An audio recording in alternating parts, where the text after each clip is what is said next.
주 예수 그리스도 이름으로 하나님 말씀 증거하겠습니다. 출애굽기 32장 7절부터 봉독하겠습니다. 출애굽기 32장 7절부터 읽겠습니다. 여호와께서 모세에게 이르시되 너는 내려가라. 네가 애굽 땅에서 인도하여 낸 내 백성이 부패하였도다.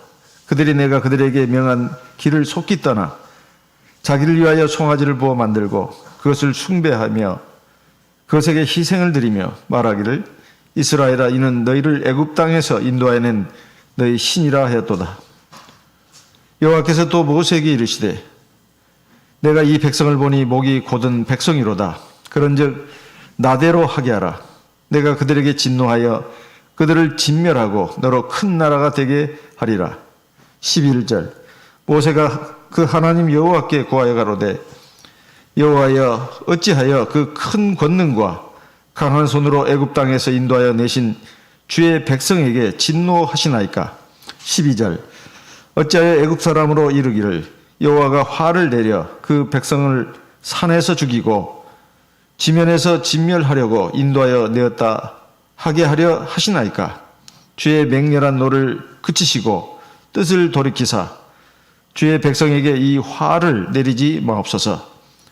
주의 종 아브라함과 이삭과 이스라엘을 기억하소서. 주께서 주를 가리켜 그들에게 맹세하여 이르시기를 내가 너희 자손을 하늘의 별처럼 많게 하고 나의 허락한 이 온 땅을 너희의 자손에게 주어 영영한 기업이 되게 하리라 하셨나이다. 14절 같이 읽습니다. 여호와께서 뜻을 돌이키사 말씀하신 화를 그 백성에게 내리지 아니하시니라. 여기 말씀은 지난 시간에 이어지는 말씀입니다. 이스라엘 백성들이 시내산 아래에서 금송아지를 만들어 가지고 거기에 숭배를 하는 것을 하나님이 아시고 모세를 급히 내려가라고 했습니다. 이제 40일 만에 내려온 모세가 와서 보니까 그 금송아지를 만들어 가지고 거기에 경배를 하면서 먹고 마시고 춤을 추고 놀고 있었습니다. 이 모습에 대해서 하나님께서 하나님이 보시고 이 모세에게 말씀을 하신 것이죠. 우리가 금방 읽은 말씀이 바로 그 내용입니다. 근데 여기에서 우리가 생각해 볼 것은 이제 아론입니다. 아론이 어쨌든 대제사장으로서 모세가 하나님 앞에 십계명과 율법을 받으러 올라갔을 때 이제 모든 일을 사실 위임받은 것입니다. 그러면 이제 백성들을 갖다가 신앙으로 하나님 말씀으로 잘 안돈을 시키고 잘 붙들어주고 세워주는 역할을 해야 되는데 이 백성들이 이 믿음이 약해져 가지고 없어져서 신을 만들어내라고 하니까 이제 여기에 겁이 나가지고 모세가 겁이 났습니다. 그래서 너희들 가지고 있는 금붙이 가지고 와라. 그랬더니 이스라엘 백성들이 이제 아내와 자녀의 그 금고리를 빼가지고 가지고 왔습니다. 이것은 우상을 만드는 데 있어서 들어가는 재료가 바로 이제 금이란 말이에요. 그래서 이제 그걸 아낌없이 막 가져왔지 않습니까? 이걸 가지고 이제 금송아지를 만들었습니다. 여기서 이 아론을 놓고 본다면은 사실 아론이 이렇게 할 수가 있는가 그런 생각이 듭니다. 나중에 보면 이제 하나님께서 아론의 죄를 용서하시고 그를 제1대 대제사장으로 삼지 않습니까? 어떻게 이런 일을 하냐 이 말이에요. 백성들이 아무리 길길이 날뛰고 자기의 생명이 혹시 또 그 난동을 피우는 이스라엘 백성들에 의해서 맞아 죽는 한이 있더라도 이렇게 해서는 안 되는 것이었습니다. 그런데 이 이스라엘 백성들이 너무나 많이 이렇게 와서 자기한테 와서 막 따지고 위협을 하니까 여기서 겁이 났던 거죠. 그래서 결국은 이런 금송아지를 만드는 거기에 사실은 그 일을 한 거 아니겠습니까? 그 결과는 우리가 너무나 잘 알고 있습니다. 이스라엘 백성들이 타락을 해가지고 하나님의 진노를 받고, 물론 하나님의 긍휼과 자비로 그 전멸을 하지는 않았습니다만 그게 주동자급들은 죽임을 당했습니다. 그래서 출애굽기 32장에 넘어가서 보게 되면 25절에 모세가 본즉 백성이 방자하니 이는 아론이 그들로 방자게 하여 원수에게 조롱거리가 되게 하였습니다. 이 원수는 이 원수 마귀를 가리키는 거겠죠. 그래서 이제 레위 자손이 하나님의 일을 심판을 대신하는 그런 사람들로 자원해 가지고 나옵니다. 26절에 보면. 그래서 하나님이 이제 모세에게 지시를 내리신 걸로 보여집니다. 27절에 보면 이제 이스라엘 하나님께서 이같이 말씀하시기를 너희는 각각 칼을 차고 이문의 저문까지 왕래하면서 이 일을 주동한 사람들을 쳐라 이렇게 했습니다. 그래서 28절에 보게 되면 레위 자손이 모세의 말대로 행하여 이날의 백성 중에 3,000명가량이 죽인 바 된지라.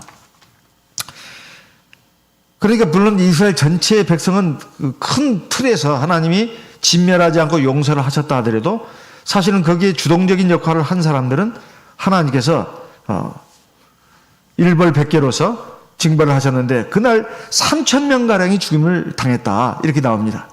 그러면 이렇게 죽게 된 것은 물론 이스라엘 백성들이 하나님의 살아계심, 역사, 능력을 그렇게 생생하게 체험하고도 이렇게 하나님을 속히 떠나가지고 하나님 말씀을 떠나서 우상을 만들고 숭배하는데 이 엄청난 죄악에 나간 그들이 장본인들이긴 하지만 사실 여기서 중심을 잡아야 될 사람이 아론입니다. 근데 아론이 중심을 못 잡은 거예요. 그래가지고 결국은 이런 엄청난 일이 일어나게 했다 이 말이에요. 이것은 오늘날 우리에게도 큰 귀감이 됩니다. 당시 이스라엘 백성 해봐야 사실 노예 민족으로 있다가 겨우 탈출해가지고 초라한 몰골로 저 하나님이 약속했다고 하는 가나안 땅에서 행군하고 있는 그 백성들 아닙니까? 그럼 전 세계 민족들이 없었냐 이 말? 있었습니다. 아주 크고 강대한 민족들이 있었습니다. 우리가 이 세상을 살아가면서 세상에 보면은 아주 잘난 사람 많고 세상은 너무나 화려하고 그리고 뭐 하나님 믿는 백성 해봐야 뭐 숫자가 얼마 되지도 않고 희말태기도 없고 이러니까 하나님이 계신가? 이런 생각에 가끔씩 또 하나님 백성들도 빠져드는데 이스라엘 백성이라고 뭐 달랐겠습니까? 하나님의 위대한 권능을 그렇게 체험하고도 이렇게 사람이 40일 동안 뭐 아무 일도 없으니까 하나님이 어디 있나 이런 생각이 드는 거예요. 오늘 우리라고 다르지 않습니다. 자, 이제 이 아론은 사실은 모세를 대신해서 이스라엘 이 많은 백성들을 갖다가 신앙을 붙들어주고 세워주고 지켜줘야 될 그 책무가 있는 사람이에요. 오늘 우리도 각 가정에서 믿음의 가장으로서 믿음의 호주로서 위치해 있는 분들이 있습니다. 믿음이 약한 그런 어리고 약한 그런 그래도 영향권 아래에 있는 그 사람들이 간혹 하나님 외에 우상을 섬기자는 뭐 직접적인 말을 안 한다 하지만 우상의 범위는 굉장히 넓다고 했습니다. 이렇게 하나님의 말씀, 이 진리 신앙과 어긋나는 방향으로 나갈 때, 그래, 사람이 약하니까, 피곤하니까, 그럴 수 있지 뭐, 그러면서 동조하고 오히려 같이 합쳐서 나간다면, 물론 당장은 그 위험에서 벗어나고, 또 금송아지 만들고 얼마나 좋습니까? 술 마시고, 먹고 마시고 놀고, 괜히나 칭칭 나내죠, 그야말로. 그때는 굉장히 좋은 것 같아요. 근데 그 뒤에가 엄청난 일이 벌어지지 않습니까? 죽고, 그리고 하나님께 매를 맞고, 그리고 그 고통이 얼마나 크냐, 이 말이에요. 우리가 눈에 보이지 않는 하나님, 그리고 하나님의 말씀이라 해봐야 현실과 맞지 않는 것 같고, 자꾸 이렇게 하다 보니, 하나님 외에 다른 신, 세상이죠. 세상에 눈에 보이는 것들, 이런 것들을 힘 있는 걸로 알고, 그렇게 나가다 보면, 자기를 결국은 해롭게 하는 것입니다. 자기에게 이익이 아니다 이 말이에요. 자기를 해치는 것이다 이 말이에요. 하나님이 안 계신다면 이 우주 만물이 저절로 생긴 것이라면, 사람이 땅에서 솟아나고 하늘에서 떨어진 존재라면 하나님 믿을 필요가 없습니다. 하나님은 없는데 뭘 믿습니까? 근데 하나님이 원래부터 계셨고 하나님이 우주 만물을 만들었고 내버려 둔 것이 아닙니다. 하나님이 주관하십니다. 사람도 만들었습니다. 내버려 두시는 게 아닙니다. 하나님이 주관하신다 이 말이에요. 그러니까 우리가 하나님을 유일한 참신으로 알고 정말로 경외해야 합니다. 그리고 사랑해야 돼요. 그리고 의지해야 됩니다. 그리고 순종해야 됩니다. 그것은 바로 나의 생명을 위해서, 나의 평안을 위해서, 나의 행복을 위해서 하는 일이에요. 특히 어떤 가정이나 어떤 집단에서 책임자적인 위치에 있는 사람의 처신이 참 중요합니다. 믿음이 없고 믿음이 약한 사람들에게 끌려가면 안 되는 거예요. 바른 길로 이렇게 가도록 이렇게 이끌어야 될 책무가 있습니다. 그것은 내가 내 영향권 안에 있는 내 사랑하는 사람들 위해서도 그렇게 해야 되지만 자기 자신을 위해서도 그렇게 해야 됩니다. 자기 자신을 위해서도. 근데 우리는 자꾸 믿지 않는 그 불신앙의 세계, 여기에 물들어 있는, 그리고 많은 그 영향을 받고 있는 믿음이 약하고 어린 양들, 적어도 내 책임하에 하나님이 나한테 붙여줬습니다. 그것이 내가 선택했던, 아니 어떤 하나님의 섭리에 의해서 그렇게 주어졌던, 그 상관없습니다. 어쨌든 내가 그래도 영향력을 발휘할 수 있고, 내가 그래도 하나님 앞에서 볼 때 내가 제일 믿음의 호주가 될 만한 사람이에요. 그렇다면 내 책무가 상당히 중요하다는 거예요. 아론처럼 이렇게 하면 안 됩니다. 사실 이 아론도 하나님 앞에 침을 받을 뻔했어요. 근데 모세가 중보기도 했잖아요. 살려달라고. 하나님이 살려주신 것은 아론이 철두철미하게 회개하기 때문인 줄 압니다. 그 대신 3,000명이 죽었습니다. 3,000명이 간단한 숫자가 아닙니다. 이번에 코로나 사태로 우리나라에서 죽은 사람들이 이 정도 숫자가 안 되는 걸로 저는 알고 있습니다. 지금 얼마나 이건 많은 사람이 죽었습니까? 사실 이 굉장한 숫자가 죽은 거예요. 물론 세계적으로 보면은 뭐 500만 명 뭐 이상씩 죽은 걸로 알고 있습니다. 이 3,000명이 이 한 번의 일로 죽임을 당했다고 하는 것은 이건 정말로 엄청난 참사입니다. 그래서 우리가 신앙이라고 하는 것이 참 손에 잡히지 않는 것 같고 무슨 아무런 힘이 없는 것 같아도 그게 아닙니다. 하나님 살아계셔요. 그리고 세상에서 제일 당시까지만 해도 초라하고 비참한 민족입니다. 그 200만 명, 많아야 300만 명입니다. 그걸 끌고 올 때 사실 세상에는 이분들보다 더 강대한 민족들, 잘 사는 민족들, 잘 나가는 민족들이 많이 있었습니다. 근데 하나님이 이 초라하고 보잘것없는 백성들을 이끌어내시면서 얼마나 크게 역사를 했냐 이 말. 이것은 이스라엘 백성들뿐만이 아니라 온 세계 모든 민족들을 향해서 하나님만이 참신인 것을 이 백성들을 통해서 알리기 위해서입니다. 그리고 하나님께로 나와라. 그래서 이스라엘 백성들을 제사장 나라로 삼으셨다는 거 아니겠습니까? 오늘 이것을 통해서 우리가 교훈을 얻어야 되겠습니다. 그래서 하나님께서 진노하셔가지고 내가 이 백성들을 쓸어버리겠다. 이렇게 이제 말씀을 하시면서 하신 말씀이 있어요. 8절에 그들이 내가 그들에게 명한 길을 속히 떠났다. 7절에는 이 백성이 부패했다. 내 백성이 부패했다. 이렇게 나옵니다. 이 부패라는 말의 원래 그 원문의 뜻이 망하다, 그르치다 이런 뜻이 있다고 합니다. 왜 이스라엘 백성들이 이렇게 망하게 됐을까요? 그르치게 됐을까요? 이 첫 번째 이유가 여기 나옵니다. 내가 그들에게 명한 길을 속히 떠났다. 이거 하나님의 말씀을 떠났다는 것입니다. 내가 그들에게 준 하나님의 말씀을 떠났다는 거예요. 우리가 하나님 앞에 범죄할 때, 죄를 질 때 사실 여러 가지 각도에서 볼 수가 있습니다만은 신앙적인 각도에서 본다면 하나님의 말씀을 떠난 것입니다. 하나님 말씀을 떠난 거예요. 왜 하나님의 말씀을 떠날까요? 시편 37편 30절 31절에 보니까 31절에 보니까 그 마음에는 하나님의 법이 있으니 그 걸음에 실족함이 없으리로다. 이렇게 되어 있습니다. 시편 37편 30절 말씀 읽겠습니다. 시편 37편입니다. 시편 37편 30절 의인의 입은 지혜를 말하고 그 혀는 공의를 이르며 31절 그 마음에는 하나님의 법이 있으니 그 걸음에 실족함이 없으리로다. 여기에 보면 그 의인에 대해서 말하고 있습니다. 의인은 하나님을 잘 믿는 백성이에요. 그리고 하나님 말씀에 잘 순종하는 사람을 의인이라고 합니다. 의인의 입은 지혜를 말하고 그 다음에 그 혀는 공의를 이루며 같은 말이에요. 어떤 걸로 같은 말이겠습니까? 31절에 나옵니다. 그 마음에는 하나님의 법이 있으니 그 의인의 입은 지혜를 말하고 이 지혜는 하나님의 법을 하나님 말씀을 말하는 거예요. 그래서 그 혀는 공의를 이루며 그 입이나 혀나 다 똑같은 거 아니겠어요? 그러니까 입에서 나오는 말이 하나님의 말씀이 이렇게 많이 나온다는 거예요. 사람이 마음속에 없는 것이 입으로 나올 수가 없습니다. 나올 수가 없어요. 외국어 배우는 외국어 아주 잘하는 사람들한테 어떻게 해서 그 영어, 중국어 잘하냐 물어보면 다 공통적으로 하는 말이 있어요. 첫째는 많이 들으라고 합니다. 그래 이제 속에서 쌓여야 된다는 거예요. 두 번째는 입으로 말하라는 것입니다. 말하라는 거예요.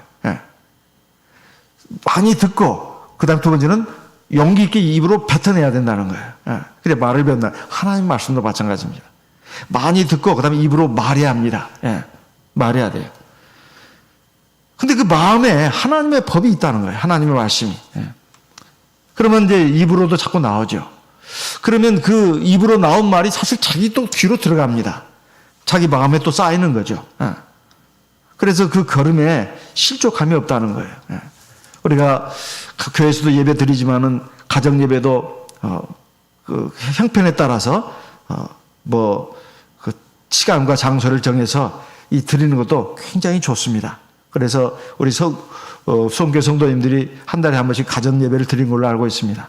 보니까 그 아빠가 예배를 인도할 때도 있고 엄마가 인도할 때도 있고 그 자녀들로 이게 인도할 때도 있고 제가 이 가정들 그 예배 인도하는 걸 보면은 그건 참 아름다운 모습이에요.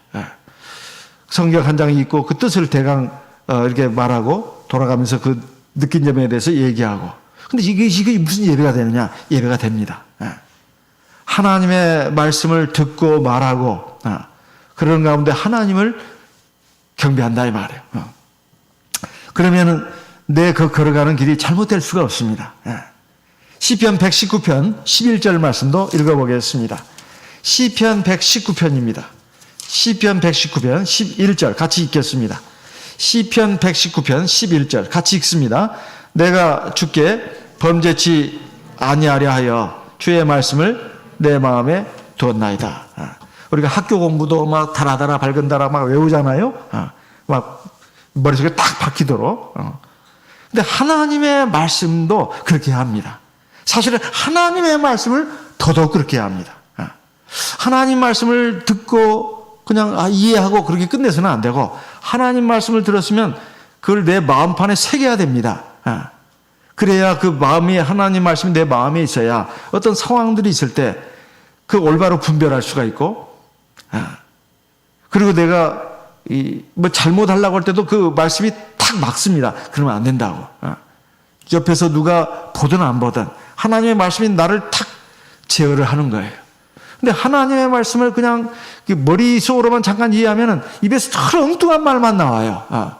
그래서 하나님 말씀을 그렇게 많이 들었다고 하는데도 입에서 하나님 말씀과 정반대되는 말을 하는 이런 그 현상이 왜 일어나느냐. 하나님의 말씀을 많이 듣기는 들었는데 이게 머릿속에 싹 스치고 지나간 겁니다. 하나님 말씀이 이게 들어와가지고 내 마음 안에 탁 새겨지면 하나님 말씀과 어긋나는 그 세상의 개똥철학이 그 다음에 하나님 말씀과 어긋나는 그 잘못된 말이 나올 수가 없어요. 동성애 자들은 예를 들면 이해해 줘야 된다. 그 불쌍한 사람들 아니야. 그 맞지도 않는 말입니다. 하나님 말씀은 그게 아니에요. 그런 사람은 돌로 쳐 죽이라고 돼 있어요. 그리고 많은 의사들도 그러고 그 많은 그 사람들도 꼭 단순한 도덕 윤리가 아니라 사실은 거기서 빠져나온 사람도 하는 말이 그겁니다. 이건 사실은 빗나간 성적 쾌락이라는 거예요. 거기 동성애에 빠져있다가 나온 사람의 말이 그렇습니다. 절대로 불쌍히 생각하면 안 된다고. 근데 우리는 이제 그 어떤 말을 자꾸 듣다 보면 그 사람들 참 이해해 줘야 되지 않나. 허용해 줘야 되지 않나. 국가적으로도 법적으로도 동성 결혼도 허용해 줘야 되고 그들도 의료보험 혜택 받게 해줘야 되고 그래야 되는 거 아니냐. 물론 이것은 있습니다. 죄인들을 그 죄는 미워하되 그 사람들을 미워해서는 안 된다. 불쌍히 여겨야 된다. 그 말은 맞습니다. 그 말은 맞아요. 죄인들의 죄는 미워하되 그 사람은 불쌍히 여겨야 된다. 근데 이것이 거꾸로 돼가지고 그 죄도 불쌍히 여겨야 된다. 그건 아닙니다. 그 죄는 철저하게 미워야 되고 절대 용납해서는 안 되는 것입니다. 근데 꼭 동성연애뿐만이 아니에요. 사실 세상에는 하나님의 말씀과 맞지 않는 그 교통철학들이 상당히 많습니다. 그리고 잘못된 이론이 많다 이 말이에요. 그게 절대로 동조하면 안 됩니다. 동조하면 안 되고 딱 중심을 잡아야 돼요. 그렇다 해서 어리석게 그 사람들하고 싸우고 논쟁하고 그런 말을 그렇게 하라는 것은 아닙니다. 우리는 지혜롭게 이제 그런 사람들에 대해서 잘 분별하면서 이렇게 올바른 방향으로 선도할 수 있도록 말을 해줘야 되고 그 말해도 소용이 없다 싶으면 입을 닫아야 되고 절대로 거기에 동조하면 안 된다 이 말이에요. 동조하다 보면 나도 사실은 거기에 이미 발 하나 담근 셈이라고 봐도 관이 아닙니다. 내가 그들 의견에 동조는 했지만 나는 아니라고 그건 앞뒤가 안 맞는 말이에요. 사실은 내 마음속에도 그것이 있다는 것입니다. 절대로 그러면 안 된다 이 말이에요. 죄는 미워하되 죄인은 불쌍히 여기라. 이것은 성경에도 있는 정신입니다. 그래서 하나님 앞에서 내가 어떤 상황에서 올바른 길로 가는 것은 당장은 내가 뭔가 어려움을 겪고 손해보는 것 같아도 절대 그게 아닙니다. 결국 쭉 보시게 되면 하나님이 함께 하셔요. 복 주십니다. 그 반대로 하나님 말씀과 어긋나게 현실에 영합해가지고 나가면 당장은 좋은 것 같아요. 당장은 좋고 즐겁고 뭐가 좋은 것 같은데 근데 그 뒤가 이제 꼬이고 시궁창에 빠지고 하나님이 매를 대신다 이 말이에요. 그리고 하나님 나라에 들어가고 장담할 수가 없습니다. 우리는 한번 이익과 손해를 한번 따져봐야 된다 이 말이에요. 이익과 손해를. 그래서 우리가 하나님의 말씀을 내 마음에 둬야 내가 하나님 앞에서 범죄하지 않을 수 있습니다. 그리고 오히려 하나님이 원하시는 의의 길로 그리고 선의 길로 갈 수가 있어요. 그러면 하나님이 함께 하시고 복 주시고 또 많은 은총을 베풀어 주십니다. 이것이 하나님이 계속해서 우리에게 말씀하시는 거예요. 사실 이스라엘 백성들이 모세가 하나님의 주시는 십계명과 율례를 받고서 시내산 위로 올라갈 때 이미 이스라엘 백성들이 한 말이 있습니다. 출애굽기 24장 3절 말씀을 보겠습니다. 출애굽기 24장 3절입니다. 출애굽기 24장 3절. 모세가 와서 여호와의 모든 말씀과 그 모든 율례를 백성에게 고하매 그들이 한 소리로 응답하여 가로되 여호와의 명하신 모든 말씀을 우리가 준행하리이다. 이건 두 번째로 이제 모세가 시내산에서 내려왔을 때입니다. 그래가지고 하나님의 모든 말씀 율례를 입으로 전달해 준 거예요.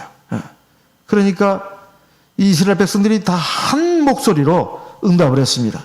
하나님의 명하신 모든 말씀을 우리가 준행하리이다. 이 말 갖고 되는 게 아니잖아요. 그래서 6절에 모세가 피를 취하여 반은 여러 양푼에 담고 반은 단에 뿌리고 7절 언약서를 가져 백성에게 낭독하여 들리매 그들이 가로되 여호와의 모든 말씀을 우리가 준행하리이다. 8절 모세가 그 피를 취하여 여호와 백성에게 뿌려 가로되 이는 여호와께서 이 모든 말씀에 대하여 너희가 세우신 언약의 피니라. 이미 이스라엘 백성들이 말했습니다. 우리가 다 하나님의 명하신 십계명 그리고 율법을 다 지켜 행하겠습니다. 이 말로 그렇게 했다 이 말이에요. 그런데 이게 이제 정작 모세가 십계명을 받으러 이제 올라갔는데 이스라엘 백성들이 밑에서 이런 짓을 벌이고 있었다 이 말이에요. 그리고 이들이 그저 이렇게 말한 데는 엄청난 일을 겪었기 때문에 그래요. 불과 한 석 달 전에 홍해바다를 건너지 않았습니까? 그 엄청난 일이었습니다. 그때 이스라엘 백성들이 홍해바다를 건너자마자 하나님 앞에 새 노래를 지어서 찬양을 했습니다. 출애굽기 15장 1절 2절 말씀 읽겠습니다. 출애굽기 15장입니다. 1절. 이때 모세와 이스라엘 자손이 이 노래로 여호와께 노래하니 이르시되 내가 여호와를 찬송하리니 그는 높고 영화로우시며 말과 그 탄자를 바다에 던지셨음이로다. 2절. 여호와는 나의 힘이요 노래시며 나의 구원이시로다. 그는 나의 하나님이시니 내가 그를 찬송할 것이요 내 아버지의 하나님이시니 내가 그를 높이리로다. 이건 이스라엘 백성들이 하나님 앞에 지금 엄청난 구원을 받고 나서 노래를 지어가지고 하나님을 찬송하십니다. 여기에 보면 하나님은 나의 하나님이라 이렇게 되어 있습니다. 나의 하나님이다. 이것은 하나님만이 참된 신이라는 뜻입니다. 다른 것은 다 거짓 신이라는 거예요. 이 세상에 있는 뭐 많은 신들이 있지만 그것도 심지어 인간도 신이 됐습니다. 인간을 비롯해서 모든 그 잘못된 거짓 신들은 다 이거 가짜라는 거예요. 하나님만이 진짜 신이라는 것입니다. 이렇게 자기들을 이것이 저절로 그냥 나왔어요. 엄청난 구원을 체험하고 나서 홍해 바다를 건넌 거. 자기들은 무사히 건넜지만 애굽의 군사들은 다 물에 빠져서 죽지 않았습니까? 이런 그 이스라엘 백성들이기에 그리고 매수도 하늘에서 만나가 내려오죠. 또 반석에서 불이 나오죠. 이런 기적들을 어디 한두 번 겪었습니까? 그런데 이스라엘 백성들이 이렇게 하나님을 떠난 것은 바로 하나님의 말씀이 마음에 없었기 때문이다. 이런 말입니다. 우리가 하나님을 믿는 것 같이 따라간다면서도 이 말씀이 별로 이 마음에 없는 사람들은 쉽게 무너집니다. 쉽게 무너져요. 그래서 신앙생활을 참 그렇게 오래 했다는 분들이 왜 이렇게 그 진리를 떠나는가? 그게 보게 되면 뭐 교회에서 기분 나쁜 일을 겪어가지고 누가 싸워서 이건 다 표면적인 이유들입니다. 사실 표면적인 이유들이에요. 또 세상 일이 너무 바빠서 이게 다 표면적인 이유입니다. 그럼 뭐 때문에 그러냐? 사실은 하나님의 말씀이 마음에 없었던 거예요. 그냥 다 머릿속으로만 스쳐 지나간 것입니다. 마음속에 없으면 어느 어떤 그 결정적인 시험이 오거나 유혹이 오면 그냥 넘어지게 돼 있어요. 그래서 첫 번째는 하나님의 말씀이 없기 때문에 하나님을 떠나는 것이다. 두 번째, 우리 하나님께서 하신 말씀을 보게 되면 여기에 나와 있습니다. 출애굽기 32장에 보게 되면 9절에 여호와께서도 모세에게 이르시되 내가 이 백성을 보니 목이 곧은 백성이로다. 목이 곧은 백성. 이 목이 곧다는 말은 원래 이 말의 유래가 성경의 이제 원어를 가지고 그 유래를 찾아보는 분들의 그 연구 결과에 의하면 농부의 말을 듣지 않는 말과 소를 일컬을 때 쓰는 말이라고 합니다. 이놈의 소가 이놈의 말이 통 말을 안 듣네. 목이 곧네. 이럴 때 쓰는 말이라고 그래요. 사실 성경에서도 하나님의 백성들이 교만할 때, 말씀을 거역할 때, 완악하고 고집이 셀 때, 회개치 아니할 때, 자기 주장대로 할 때 하나님은 이 하나님의 선민들, 이스라엘 백성들을 놓고 뭐라고 했느냐? 목이 곧은 백성이라고 했습니다. 목이 곧은 백성이라.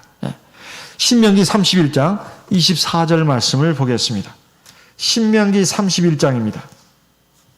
신명기 31장 24절. 모세가 이 율법의 말씀을 다 책에 써서 마친 후에 27절입니다. 신명기 31장 27절. 내가 너희의 패역함과 목이 곧은 것을 아나니 오늘날 내가 생존하여 너희와 함께하여도 너희가 여호와를 거역하였거든 하물며 내가 죽은 후의 일이랴. 29절입니다.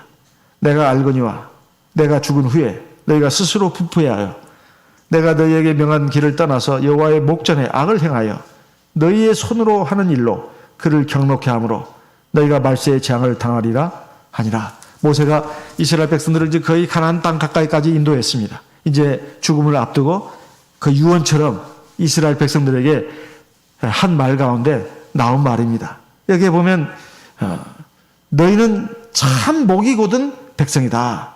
이 목이 곧다는 것은 고집이 세다는 말이에요. 고집이 세다. 사람마다 고집이 없는 사람이 있냐, 이런 말을 합니다. 맞는 말입니다. 뭐 옹씨, 뭐 최씨, 또 뭐야, 옹씨, 최씨, 또 하나 생각이 안 나네. 이 고집이 센 그 성씨들을 말하는데 그 사람들은 고집이 세겠습니까? 절대 그러지 않습니다. 사람마다 다 고집이 있어요. 이 고집이라는 게 뭐냐 하면은 자기 생각에 빠져 있는 것을 말합니다. 자기 생각을 붙드는 거예요. 이게 고집이에요. 다른 게 아닙니다. 자기 뜻, 자기 생각, 자기 감정 붙드는 거, 이게 바로 고집이다 이 말이에요. 근데 사실 이것이 깨져야 합니다. 깨져야 돼요. 내가 아무리 이렇게 생각하고 저렇게 생각해도 이게 옳고 저게 옳은 것 같아도 하나님 말씀이 그게 아니다 그러면 딱 내릴 줄 알아야 합니다. 우리가 다른 사람의 말에 대해서는 그럴 필요가 없어요. 하지만 하나님의 말씀에 대해서는 고개를 숙여야 합니다. 사람의 말은 맞을 때도 있고 틀릴 때도 있습니다. 학교 선생님 또는 부모님도 다 맞는 건 아니에요. 대체로 맞으니까, 그래도 나보다 더 많이 살았고 너보다 나 많은 삶의 지혜와 경험이 있으니까 성경에서도 주 안에서 네 부모에게 순종하라고 되어 있죠. 하지만 하나님의 말씀에 어긋나는 부모의 말은 순종할 필요가 없습니다. 하나님의 말씀과 어긋나는 세상의 무슨 위대한 스승들의 말도 순종할 필요가 없어요. 하나님의 말씀만큼은 어쨌든 간에 내 생각, 의지, 감정을 굽혀야 됩니다. 그것은 하나님을 위해서가 아니라 나를 위해서예요. 그래서 잠언 3장의 7절에 보면, 잠언 3장 7절에 스스로 지혜롭게 여기지 말자다, 이 말씀이 있어요. 참 기가 막힌 말씀이에요. 스스로 지혜롭게 여기지 말자다. 사람이 자기가 지혜롭다고 생각하는 사람들이 얼마나 되겠습니까? 근데 사실은 사람이 다 주관이 있고 고집이 있다는 것은 자기를 지혜롭게 여기는 것입니다. 내가 이 부분만큼은 내가 옳아. 그것이 하나님 말씀에 비춰서도 옳다면 그것도 고집이 아닙니다. 그건 맞는 생각이에요. 그건 맞는 생각이에요. 그런데 하나님 말씀은 이런데 나는 이거예요. 이건 스스로를 지혜롭게 여기는 것이고, 이건 달리 말하면 이 고집이 있는 것입니다. 이런 고집은 안 된다 이 말이에요. 스스로 지혜롭게 여기지 말자다. 하나님을 경외하며 악을 떠날 자다. 이것이 네 몸에 양약이 되며 네 골수로 윤택하게 하리라. 이건 비유적인 표현이에요. 너한테 유익이다 그 말이에요. 너한테 유익이다. 자기 지혜를 내려놓고 고집 피우지 말고 하나님 말씀을 따라가라 이거예요. 그러면 너한테 이익이다 그 말입니다. 우리가 알아들을 수 있게끔 하기 위해서 네 몸에 양약이 되며 네 골수로 윤택하게 하리라, 이렇게 표현한 것입니다. 너한테 복이야, 너한테 유익이야, 이런 말입니다. 그래서 우리가 고린도후서 10장에 보면 우리가 많이 들었던 말씀이죠. 같이 한번 읽어보겠습니다. 고린도후서 10장 3절부터 이걸 읽어보겠습니다. 고린도후서 10장, 고린도후서 10장 3절. 우리가 육체에 있어 행하나 육체대로 싸우지 아니하노니 우리의 싸우는 병기는 육체에 속한 것이 아니요 오직 하나님 앞에서 견고한 진을 파하는 강력이라. 5절. 모든 이론을 파하며 하나님 아는 것을 대적하여 높아진 것을 다 파하고 모든 생각을 사로잡아 그리스도에게 복종케 하니. 8절 같이 읽습니다. 6절 같이 읽습니다. 너희의 복종이 온전히 될 때에 모든 복종치 않는 것을 벌하려고 예비하는 중에 있노라. 지금 무슨 뭐 무기 얘기하고 뭐 그 성벽 무너뜨리고 지금 그 얘기하는 것 같은데 그게 아니고 마음의 진입니다. 마음의 성벽이 단단한 사람들이 많아요. 사람마다 다 자기 마음의 성벽이, 자기 이론이 다 있어요. 자기 지금까지 살아오면서 체득한 경험, 거기서 얻은 상식, 지혜로 자기만의 뭐가 있는 사람들이 없는 사람이 없습니다. 근데 그것이 하나님의 말씀에 맞는 거라면 그건 좋은 겁니다. 근데 하나님 말씀에 맞지도 않는 거, 어긋나는 걸 그냥 자기 성체처럼 딱 지키고 있으면 이거 안 된다 이 말이에요. 이것을 무너뜨려야 된다. 뭘로? 하나님의 말씀으로. 하나님의 말씀 무너뜨려야 하나님 앞에서 내가 구원도 받고 은혜도 받고 복도 얻는 거예요. 그리고 평안도 얻고, 그리고 하나님이 나와 함께 하셔서 내 걸어가는 길에 형통함을 주십니다. 이제 목이 곧은 백성, 하나님이 이 이스라엘 백성들 이걸 다 쓸어버리겠다. 그리고 너로 하여금 큰 나라, 큰 민족을 이루게 하겠다. 그래가지고 모세가 하나님, 그것이 바로 제 생각입니다. 그러지 않았습니다. 어찌 그렇게 나와 똑같은 생각을 하십니까? 이 백성들은 정말로 이건 못된 백성들입니다. 다 쓸어버리십시오. 그리고 저 하나 데리고 희망 삼으시고 저를 통해서 또 큰 민족을 이루십시오. 그러지 않았어요. 모세가 바로 하나님의 마음을 갖고 있습니다. 사실 여기서 모세의 그 유명한 중보기도가 나옵니다. 중보기도가 나와요. 우리가 아까 읽었죠? 이 중보라는 말이 뭔가? 제가 사전을 찾아보니까, 여러분도 찾아봐도 다 나옵니다. 적대적 관계나 시시비비가 있는 양자 사이에서 화해나 일치를 도모하는 일, 이걸 중보라고 그래요. 둘이가 지금 적대 관계입니다. 서로 네가 옳니 내가 옳니 서로 싸우는 관계예요. 이 사이에 들어가가지고 둘을 화해시키는 거, 이걸 중보라고 합니다. 이 중보라는 의미를 잘 아셔야 됩니다. 성경에서는 하나님과 인간 사이를 화목케 하고 화평을 가져가게 하는 일을 갖다가 중보라고 합니다. 이 사역을 하는 자를 갖다가 중보자라고 그래요. 그 중보자가 누구겠습니까? 신약 성경에 보니까 이렇게 말씀하고 있습니다. 디모데전서 2장 5절 같이 읽어보겠습니다. 디모데전서 2장 5절입니다. 같이 읽어보겠습니다. 디모데전서 2장 5절 같이 읽습니다. 하나님은 한 분이시요 또 하나님과 사람 사이에 중보도 한 분이시니 곧 사람이신 그리스도 예수라. 중보라는 말의 의미가 누구를 위해서 기도해 준다, 그런 단순한 의미가 아니고, 그런 의미가 아니고, 두 사이에 지금 적대 관계가 있어요. 서로 지금 화목하지가 않습니다.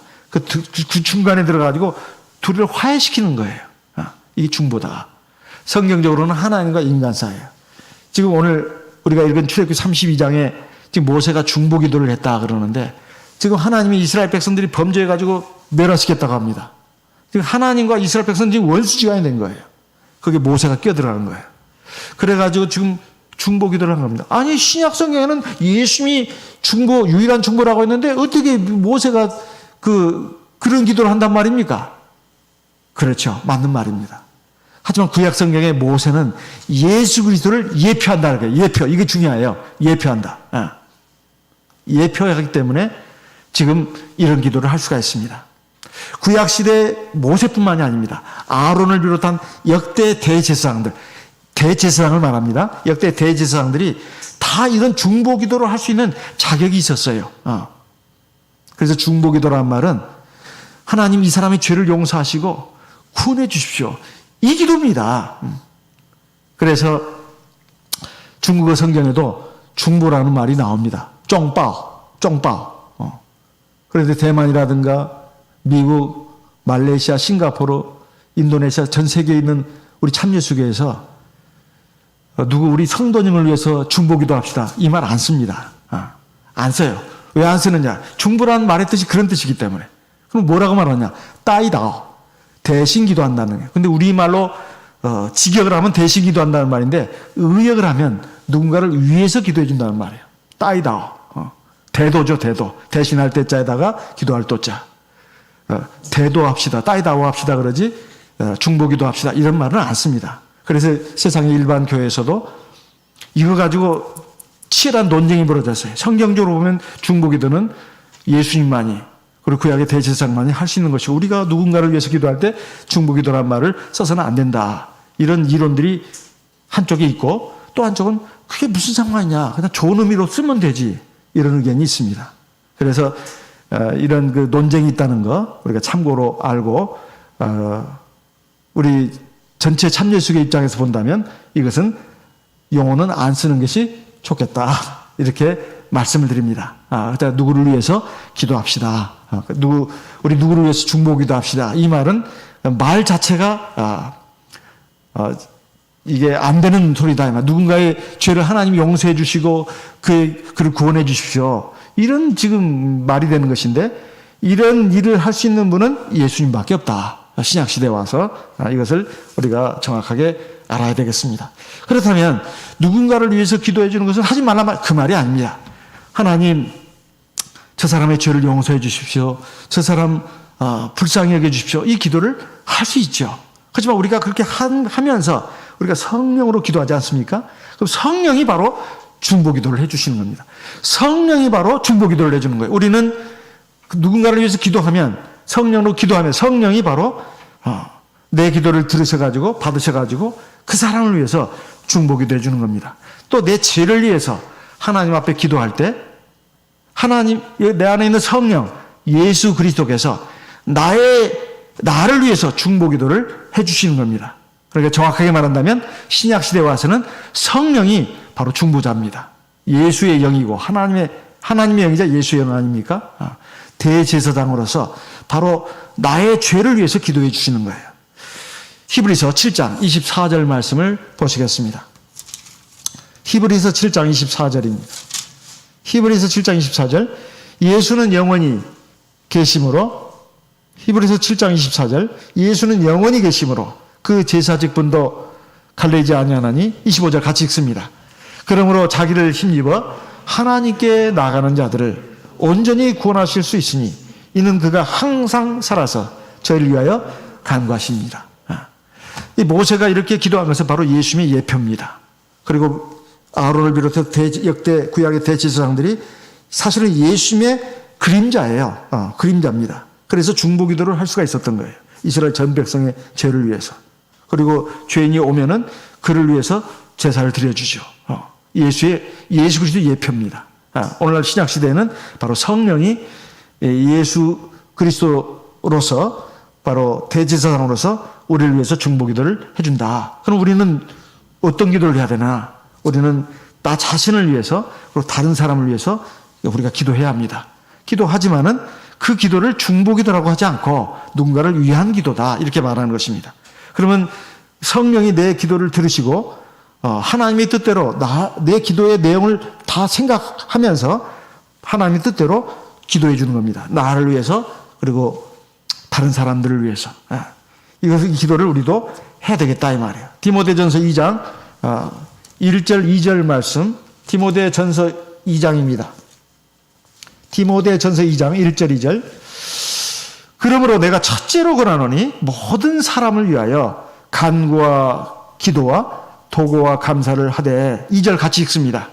임금들과 높은 지위에 있는 모든 사람을 위하여 하라. 이는 우리가 모든 경건과 단정한 중에 고요하고 평안한 생활을 하려 함이니라. 여기 보면 모든 사람을 위해서 너희들 기도해야 된다. 이 모든 사람은 자기는 당연히 들어가는 것이고요. 우리 가족도 들어가고, 우리 교회 성도님들도 들어가고, 또 뭐예요? 나라에 뭐예요? 대통령, 또 장관들, 또 나라 일을 하는 분들을 위해서도 우리가 기도해야 합니다. 여기 보면 임금들이 나오잖아요. 그래서 대통령 선거를 앞두고 우리도 하나님께 기도해야 합니다. 하나님, 이 나라의 민족을 잘 이끌어갈 수 있는 훌륭한 분이 대통령이 되게 해주십시오. 이렇게 기도해야 돼요. 그러면 하나님이 정하신 사람이 대통령이 됩니다. 그렇게 해야 되는 이유는 우리가 나라가 평안하고 질서가 있고 잘 돼야 우리가 평안한 가운데서 경건하게 믿음 생활을 할 수 있기 때문에 그렇습니다. 그래서 나라를 위해서도 기도해야 됩니다. 하나님 보시기에 바르고 지혜가 있고 능력 있는 사람, 이 5천만 국민을 잘 통합해가지고 이끌어갈 수 있는 사람, 그리고 세계 나라 모든 민족에게도 모범이 되고 정말 아름다운 덕을 끼칠 수 있는 훌륭한 나라가 되게끔 이끌어갈 수 있는 그런 분이 대통령이 될 수 있도록 인도해 주십시오. 이렇게 우리 기도해야 됩니다. 이것은 바로 우리를 위한 것입니다. 이런 기도를 우리가 해야 된다 이 말이에요. 하나님은 이 모세의 기도를 들으셨습니다. 들으셨어요. 들으셔가지고 결국 어떻게 하셨느냐? 우리가 아까 우리 같이 읽지 않았습니까? 출애굽기 32장에 보니까 모세가 돌이켜 산에서 여호와께서 뜻을 돌이키사 말씀하신 화를 그 백성에게 내리지 아니하시니라. 진멸하지 않았다는 뜻입니다. 예. 그래서 이 모세가 이 중보기도를 하면서 몇 가지를 말하지 않았습니까? 첫째는 11절에 보면은 하나님의 은혜에 의거해서 하나님 앞에 구했습니다. 큰 권능과 강한 손으로 이 애굽 땅에서 인도내신 주의 백성, 하나님이 큰 은혜를 베푸셔가지고 이렇게 구원한 백성을 어찌 이렇게 진멸하시려고 하십니까? 12절에 보면 이것은 하나님의 영광을 또 놓고 기도하고 있습니다. 만약에 하나님이 이 백성들을 멸하신다면은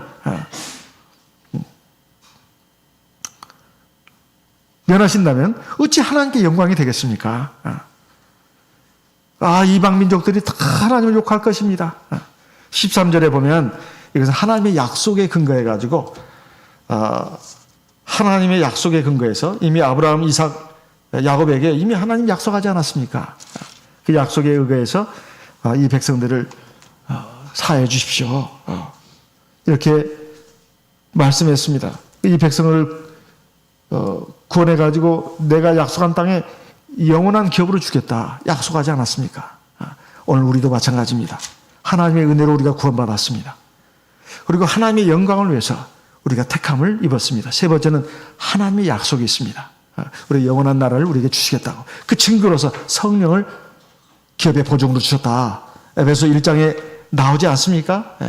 에베소 1장에 보면 하나님이 우리를 하나님 나라에 들어가게끔 약속의 증거로서 성령을 주셨다. 에베소 1장에 13절, 14절에 보면 그 약속의 증거로서 우리에게 주셨습니다. 그래서 우리가 하나님 나라에 들어간다는 거, 사실 우리가 다 잘나서 똑똑해서 모든 것이 옳아서 들어가는 게 아닙니다. 물론 하나님 믿고 순종해야 되죠. 그렇지만은 하나님의 은혜가 있고 그리고 하나님의 약속이 있습니다. 그래서 우리를 참 불쌍히 보시면서 결국은 하나님 나라로 이끌어 가시는데 그 증거로서 성령을 주셨다 하는 것입니다. 그래서 아무것도 사실은 두려워할 필요가 없습니다. 내가 이래가지고 하나님 나라에 들어갈 수 있나? 내가 믿음 생활 충실히 하고 있고 그리고 겸손하게 하나님 말씀 받아들이고 순종하고 있다면 하나님 보실 때는 100점이 아닐지 몰라도 나 딴에는 최선을 다해서 가고 있다면 하나님의 긍휼이 있어가지고 반드시 하나님 나라에 들어가게 됩니다. 그러니까 그런 것은 걱정하실 필요가 없습니다. 그저 하나님이 인도하시는 대로 내가 믿음으로 겸손한 마음으로 하나님 말씀에 순종해서 따라가면 하나님이 반드시 나를 구원해 주십니다. 그렇지 않으면 구원받을 사람이 없어요. 이 세상 누구도 구원받을 사람이 없습니다. 털어서 먼지 안 나는 사람은 없어요. 근데 먼지가 태산만한 그런 죄를 짓고도 먼지라고 본인이 생각한다면 그건 안 되는 거죠. 하나님 앞에서 내가 이 겸비한 마음으로 순종하는 마음으로 하나님 경외하고 사랑하면서 나가면은 구원은 확실합니다. 절대로 그런 거 가지고 고민할 필요는 없다. 이런 말씀을 우리가 같이 또 다시 새기면서 우리 기도의 제목으로 삼고 기도하도록 하겠습니다. 먼저 나와 내 가족을 위해서 그리고 우리 교회 위해서 기도하고 그리고 우리 나라 이 민족을 위해서도 기도하도록 하겠습니다. 하나님이 모든 사람을 위해서 기도하라고 했으니까 우리가 모세처럼 예수님처럼 중보기도는 못한다 하더라도 우리가 위에서 기도하면 우리 성령이 바로 나와 내 가족과 우리 교회와 그리고 우리 나라 민족을 위해서 중보기도를 해 주실 것입니다. 우리 다 같이 성령으로 다 같이 기도하겠습니다.